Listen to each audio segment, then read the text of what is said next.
The message arrived at 6:23 on a Wednesday morning in February, the kind of morning in Green Bay when the cold has been sitting long enough that it stops feeling like weather and starts feeling like the permanent condition of the world. I was already at my desk. I keep early hours when a project is in its final stage, and I was 3 days from delivering a completed financial restructuring plan to a sheet metal fabricator in Appleton that had been my largest single account for going on 2 years. My coffee was fresh. The radiator in my apartment was doing the knocking thing it does when the temperature outside drops past 10 degrees. I was not thinking about my parents. The message was from my mother. Not a call, a text, which she almost never sends, which meant she'd spent some time deciding how to approach it and landed on something she could compose carefully.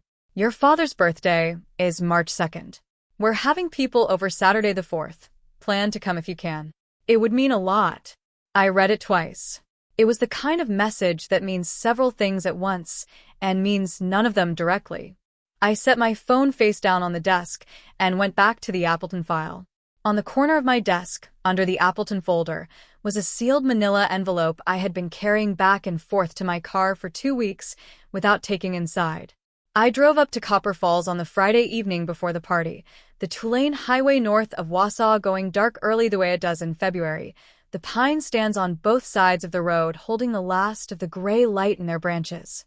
My parents live in the house my mother grew up in, a low ranch style on the edge of town with a detached garage my father converted into a woodworking shop 20 years ago that he has used perhaps 4 times since. The house is well kept in the way houses are when the people inside them are careful about surfaces and less careful about structures. The paint fresh, the gutters loose. My father was in the living room when I came in, watching the news with the volume up the way he does now. He's 68. He looked up when I came through the door and said, "There she is," which is what he says when I arrive, as if my presence is mildly surprising each time. "Happy early birthday," I said. 68, he said. "Your mother keeps telling me that's not old." "It isn't," I said. He made the sound he makes when he disagrees with something but doesn't want to argue it, a short exhale through his nose. My mother came in from the kitchen and hugged me and said dinner was 20 minutes out and that my cousin Petra was coming tomorrow and had I talked to Petra lately, and I said no, not lately. We had dinner at the kitchen table, the 3 of us, venison stew my mother had made from a deer my father took in November. My father asked about work in the general way he asks about work as a category, not a practice. I told him the Appleton account was wrapping up. He nodded. "Good money in that," he said. "It's a good account," I said. He nodded again and went back to his stew. My mother talked about the neighbors and about my cousin Petra's new apartment in Rhinelander and about the gutters, which needed attention in the spring. I listened and ate and looked out the kitchen window at the dark and the snow coming down slow and steady in the light from the garage. After dinner, my father went back to the television, and my mother and I did the dishes together, and she told me, without quite saying it directly, that things had been tight lately. The woodworking shop needed a new table saw. The furnace had been serviced twice in the fall, and the technician had said it might not make it through another winter. The property tax had come in higher than last year. "How much higher?" I said. "Enough," she said, and handed me a pot to dry. I didn't push it. I put the pot away and folded the dish towel and hung it on the oven handle, and that was where we left it. My name is Solvei Voss Halvorsen. My mother was a Halvorsen before she married my father, who is a Voss, and I kept both names when I started my practice because a client told me early on that it made me sound like someone who had thought carefully about what to keep. I am 37 years old. I work in financial planning and tax strategy, with a concentration in small business and family accounts in the Fox River Valley and the communities north of it. I have been doing this for 11 years. I am not the kind of financial planner who works in a glass office building with a receptionist and a logo on the door. I work from a converted second bedroom in my apartment in Green Bay, with 2 monitors and a filing system I design myself and a client roster I have built one account at a time, the same way you build anything that lasts, without shortcuts, without overextension, without announcing yourself before you've done something worth announcing. I did not set out to do this. I set out to be an accountant, which I was for 4 years at a regional firm in Madison before I understood that what I was actually interested in was not the recording of what had already happened, but the structuring of what was going to happen next. I left the firm in 2013 with a modest amount of savings. a handful of client relationships I'd been careful to cultivate over 4 years, and a very specific idea of the kind of practice I wanted to build. The first year was lean. I kept my expenses flat, took every referral that came to me regardless of the account size, and spent the hours that weren't billable building the methodology I still use, a structured approach to small business financial health that treats tax strategy and long-term planning as one integrated system rather than two separate problems. By the end of year 2, I had 17 active clients. By the end of year 4, I had 31, and I had stopped taking new ones unless they were referred by someone I already trusted.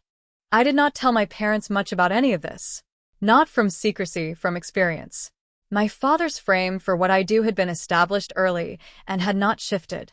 He understood accounting as a support function, something businesses needed the way they needed a clean floor, and he understood financial planning as something wealthy people paid for, which placed it outside the category of things that concern him.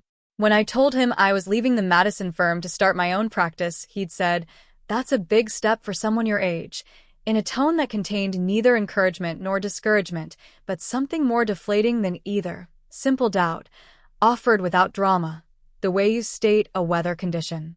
I had learned, over the years that followed, not to offer updates that would only be received that way. My mother was different, though not in the way that helped. She was proud of me in a general sense, the way you're proud of something you don't entirely understand, with warmth and without specificity, which is its own kind of erasure.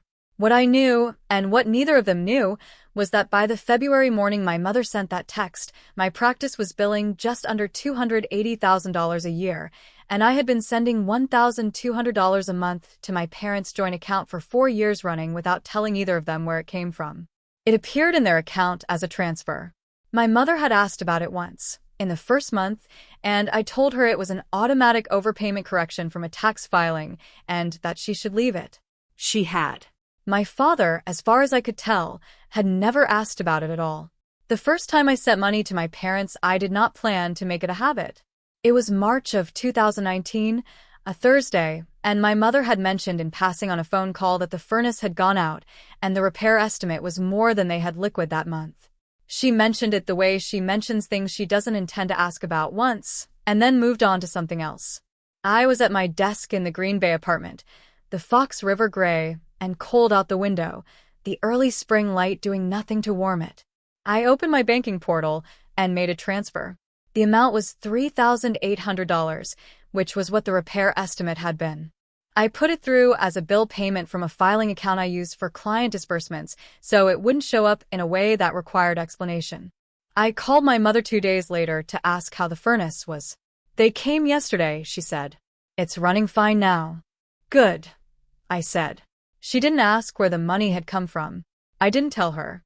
The second time was 14 months later, in May of 2020, and this one I knew about in advance because my mother had let slip on a Sunday call that my father's truck needed a transmission, and the estimate was $4,400, and he was planning to just not drive it for a while and see if the problem resolved itself, which is the kind of plan my father makes when the alternative is asking for help.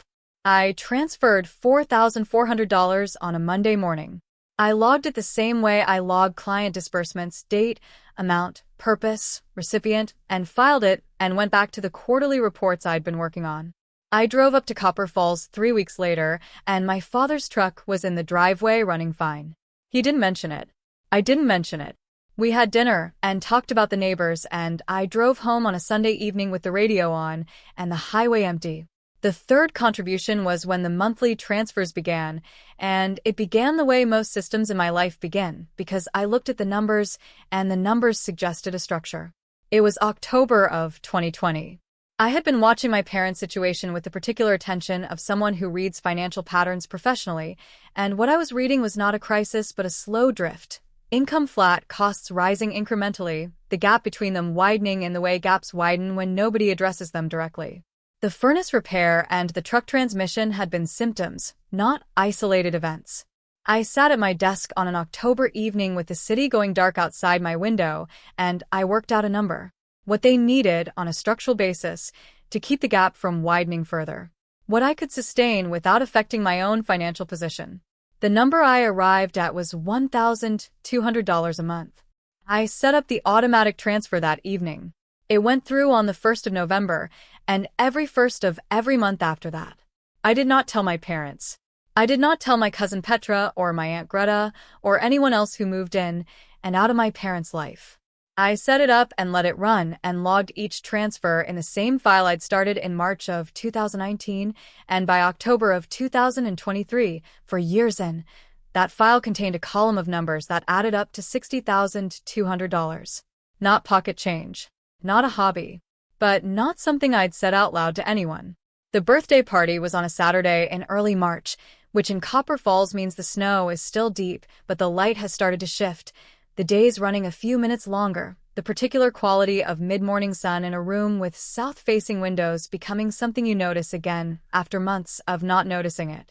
My parents had 22 people in the house by noon. My cousin Petra had driven down from Rhinelander and brought her boyfriend, a quiet man named Dag who works in forestry and seems to find family gatherings mildly overwhelming, which I understood. My mother's sister Greta was there with her husband. Several couples from the neighborhood. My father's friend Newt, who he has known since grade school and who always stays 2 hours longer than anyone else. My mother had made a lunch buffet, cold cuts, rye bread, the herring my father likes that almost nobody else touches, a potato salad that disappears first every time. My father was in good form, moving from group to group the way he does at gatherings, easier with people in the aggregate than he is one at a time.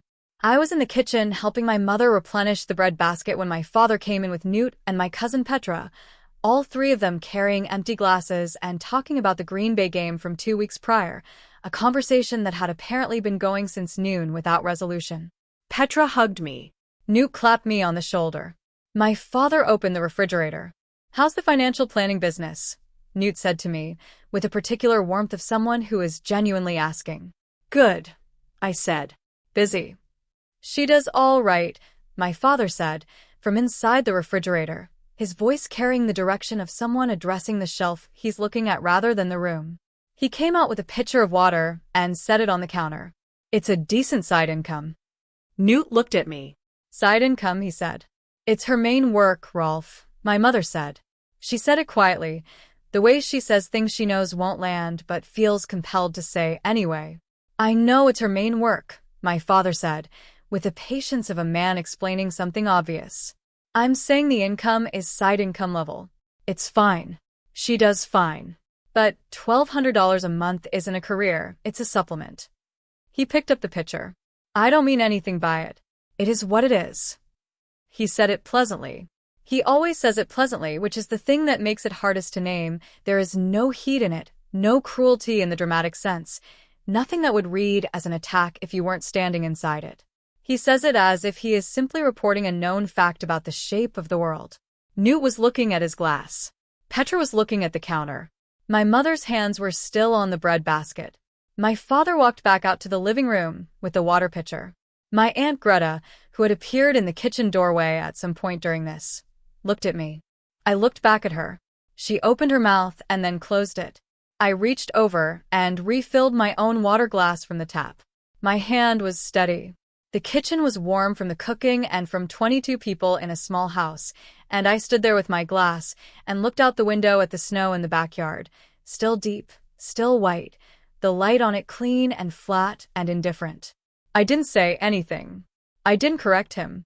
I set my glass down and picked up the bread basket and carried it back out to the dining room table and set it next to the herring and the potato salad and the rye bread, and for the rest of the party I moved through the rooms the way you move when you have decided something, not quickly, not obviously, but with a kind of finality that doesn't announce itself. That evening, driving south on the highway toward Green Bay, the snow on both sides of the road blue in the failing light, I reached over to the passenger seat and rested my hand on the canvas tote I carry my work things in. Inside it, in the flat outer pocket, was the sealed manila envelope. I had thought, when I packed it, that there might be a moment. A conversation. An opening. There hadn't been. I left my hand on the bag for a while, and then I put it back on the wheel and drove home. That night I opened my banking portal, and I paused the automatic transfer. The November 1st payment did not go through. Neither did December's. I logged the pause in the same file I'd been keeping since March of 2019 in the notes column next to the last entry, and I closed the file and went to bed. 6 weeks passed. I worked. The Appleton account delivered on schedule, the client satisfied in the way good clients are satisfied, quietly, without drama, with a follow-up email that said exactly what we needed, and a referral 2 weeks later to a similar operation in Oshkosh. I took the Oshkosh account. I kept my hours. I made coffee in the mornings and watched the Fox River through my kitchen window go from frozen to thawing, the ice breaking up in sheets in late March, the water running dark and fast underneath. I did not reinstate the transfer. I did not call my parents to explain why it had stopped. I did not send a message. I did not volunteer the information to my cousin Petra or to my Aunt Greta. I simply did not schedule the payment that had been scheduling itself automatically for 4 years, and I waited to see how long it would take for the shape of that absence to become visible to the people who had not known the money was there. The answer, it turned out, was 6 weeks.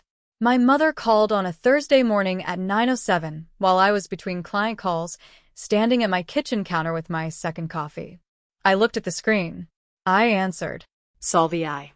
Her voice had the same compressed quality my father's does when he's been sitting on something, the effort of the lead-up concentrated into the first word. Can you talk? Yes, I said. Something's happened. A pause. Outside my window the river was running high from the snowmelt, brown at the edges and fast in the center. The electricity. It was shut off this morning. Your father went to turn on the shop light and nothing came on, and then we checked the house and it's off. All of it. I waited. We called the utility and there are 2 months of bills that weren't paid, she said. I thought your father was handling the automatic payments and he thought I was, and now there's a reconnection fee on top of everything, and she stopped. I don't know what happened, Solvei. I don't know where the gap came from. I set my coffee mug down on the counter. How much is the total? I said. With the reconnection fee, it's $340, she said. But that's not really, we can manage $340. What I don't understand is how we got here. The bills have been manageable for 4 years. We've never missed a payment. And now in the last 2 months, everything is suddenly, she stopped again. Something changed. I don't know what changed. I looked at the river. Mom, I said. I need you to do something. I need you to go look at your bank statements. The joint account. Go back to November 1st. A silence. Why November 1st? She said. Just go look, I said. I'll stay on the line. I heard her moving. The sound of a drawer, the rustle of paper. My mother keeps her statements printed and filed in a kitchen drawer, the way her own mother did, the way some habits outlast every technological reason to change them. Okay, she said. I have October. Look at the 1st of November, I said. Is there a transfer in? A pause. No, she said. There's nothing on the 1st. There was something in October. On the 1st, $1,200. It says transfer received. Another pause, longer. And September. And August. Solvei, there's been a transfer on the 1st of every month going back. This goes back a long way. For years, I said. The line was quiet. For years, she said. Not a question. A recalibration. Since November of 2020, I said. $1,200 a month. 48 payments. My mother did not say anything. I could hear her breathing. I could hear, faintly, the sound of pages turning as she went back through the statements. I didn't know, she said finally. I know you didn't, I said. Your father doesn't know either. I know, I said. Solvei. I'm coming up Saturday, I said.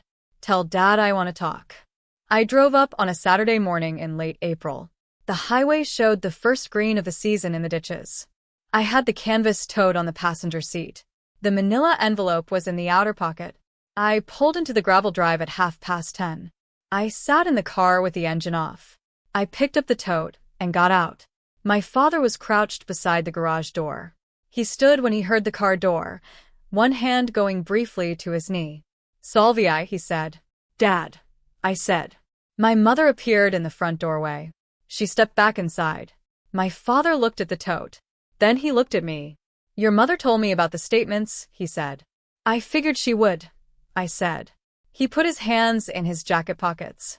The morning was cool, the light sharp and clean the way April light is in northern Wisconsin, everything outlined clearly. You've been sending money to our account for 4 years, he said. Yes, I said. Without telling us. Yes. He was quiet for a moment. He looked at the garage door, and then back at me. Why, he said. Because you needed it, I said. And because I knew if I told you, you'd tell me not to. He didn't dispute that. He looked at the gravel. The electricity, he said. Stopped when I stopped sending it, I said. In November. Yes. He looked up at me then. His face had the expression it gets when he is working through something he doesn't have a prepared framework for. Not angry, not grateful, something in between those things that hasn't found its shape yet. Come inside, he said. My mother had coffee ready and the kitchen was warm from it and from the April sun coming through the south window. She sat at the end of the table and my father sat at the head of it, and I sat across from where he'd put the birthday party behind him 6 weeks ago and said $1,200 isn't a career, it's a supplement, and I set the canvas tote on the chair beside me. I reached into the outer pocket and took out the sealed manila envelope and set it on the table between us. My father looked at it. What's that? He said. Open it, I said. He picked it up. He opened it and set the contents on the table. A printed summary sheet and a handwritten note on an index card.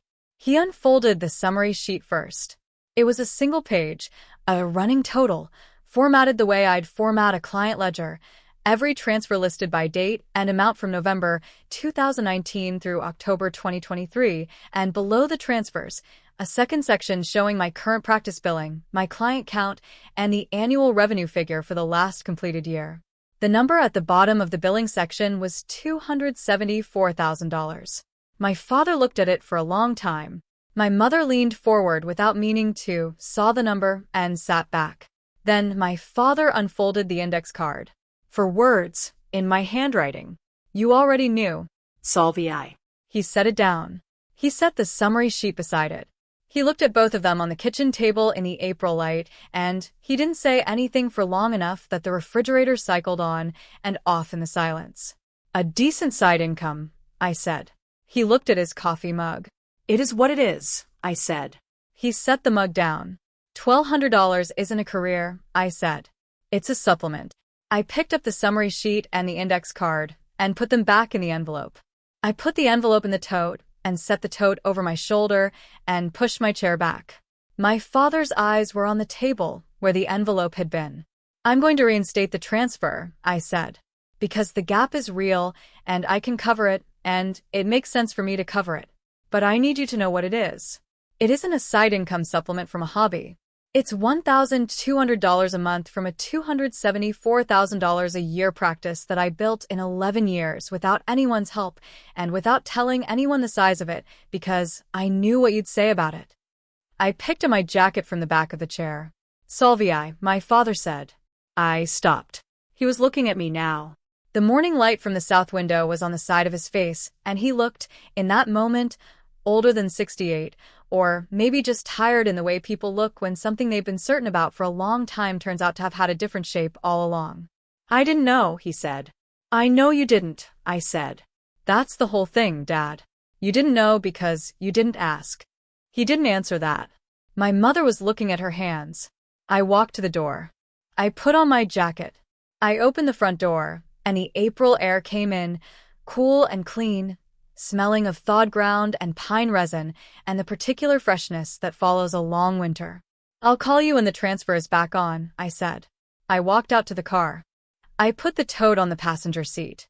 I backed out of the gravel drive and turned onto the road and drove south toward the highway, the birch trees along the road putting out their first pale leaves, small and tentative in the April light, the whole landscape on the edge of becoming something different than it had been. My Aunt Greta called on a Sunday evening, 9 days later. She didn't lead up to it. That is not her way. Your mother called me, she said. She told me what you told them. About the practice. About the transfers. Okay, I said. I want you to know I'm not surprised, she said. About any of it. The number, the transfers, any of it.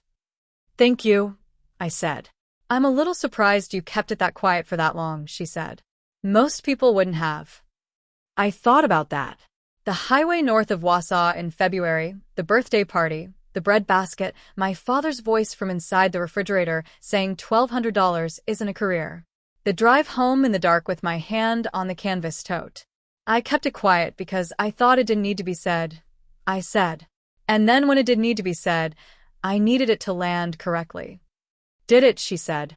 I looked out my apartment window at the Fox River, which was running lower now than it had been in March, the spring flood subsiding, the water settling back into its banks. I think so, I said. Your father called me Tuesday, she said. He didn't say much. You know how he is. But he called, which he never does, so, I said. So, she said. I think it landed. We talked for a while longer, about her garden, about Petra's new job, about nothing in particular, and then we said goodnight, and I set my phone down on the desk and sat in the quiet of my apartment with the river going past outside and the city settling into its Sunday evening sounds, and I thought about the index card in the manila envelope, those 4 words, which I had written at my desk in Green Bay on a Thursday night in early March and sealed inside an envelope I'd carried to a birthday party and brought home still sealed and kept in a kitchen drawer for 6 more weeks before I finally drove it north to the house where it needed to go. The transfer reinstated on the 1st of May. My mother sent a text that said it had come through. I replied with a single word, good, and went back to the Oshkosh account I had open on my second monitor. The practice billed $281,000 the following year. I did not mention it to anyone. This story was written and produced by a dedicated team working behind the scenes on this channel. This story is fictional, created only for entertainment and educational purposes. The transfers, the birthday party, the sealed envelope, the index card, the utility shutoff, the driveway conversation, none of it happened, and any resemblance to real people or events is coincidental. That was the only thing that was true.